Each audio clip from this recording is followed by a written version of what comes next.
Bonsoir à tous. Pour ce défi de la semaine et de ce temps de l'Avent, un pas dans la prière, je vous propose de découvrir ensemble une méthode toute simple en 4 temps qui permet de vivre ce temps de prière quotidien. Il est inspiré du livre écrit par Laurent Landette, Comment prier chaque jour, petite méthode pratique. C'est une méthode que j'ai moi-même expérimentée et qui m'a beaucoup aidée à découvrir la prière quotidienne. Et je suis très heureuse de la remettre en place par cette méthode grâce à ce temps d'Avent et notamment ce défi paroissial.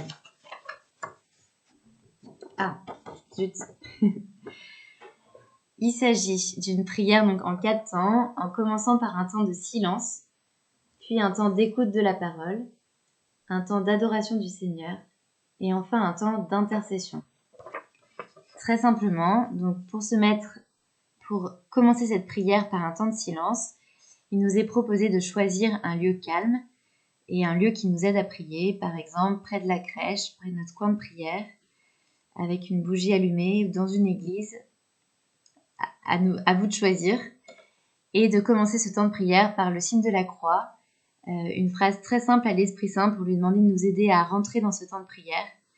Seigneur, Esprit Saint, apprends-moi à prier et donne-moi un cœur qui écoute. Et de suivre ensuite en nous mettant en présence du Seigneur, donc par un vrai temps de silence.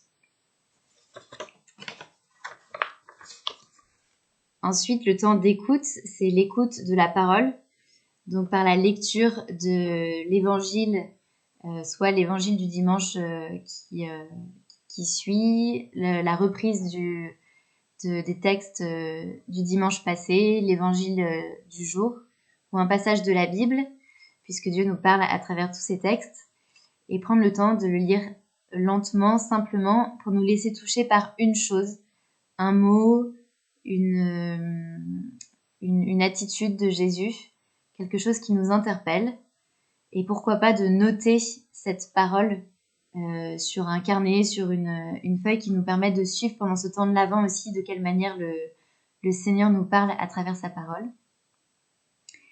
Et enfin, tout simplement de se poser la question, comment est-ce que je peux le mettre en pratique dans ma vie ?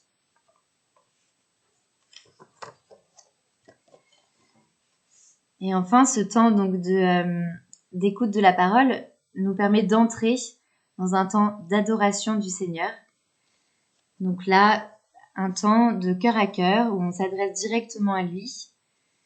Seigneur, je t'adore, je te bénis, merci pour la vie que tu me donnes, car tu es mon sauveur, tu es grand. Voilà, en choisissant une manière très personnelle de s'adresser à lui comme à un ami avec les mots qui nous viennent. Voilà, et éventuellement aussi de lui redemander d'augmenter en nous la foi. Et on peut conclure ce 3e temps en nous rapprochant de la Vierge Marie, en récitant le Je vous salue Marie. Et ça nous permet, avec Marie, d'entrer dans le dernier temps de cette méthode, qui est le temps d'intercession. Un temps où, très simplement, on va pouvoir présenter les intentions qui nous viennent ou celles qui nous sont confiées pour tel ou tel proche qui souffre. Voilà, je te confie, Seigneur, tel ami qui cherche du travail et tel frère qui est malade. Et enfin, on peut conclure ce temps de prière par un Notre Père et le signe de la croix.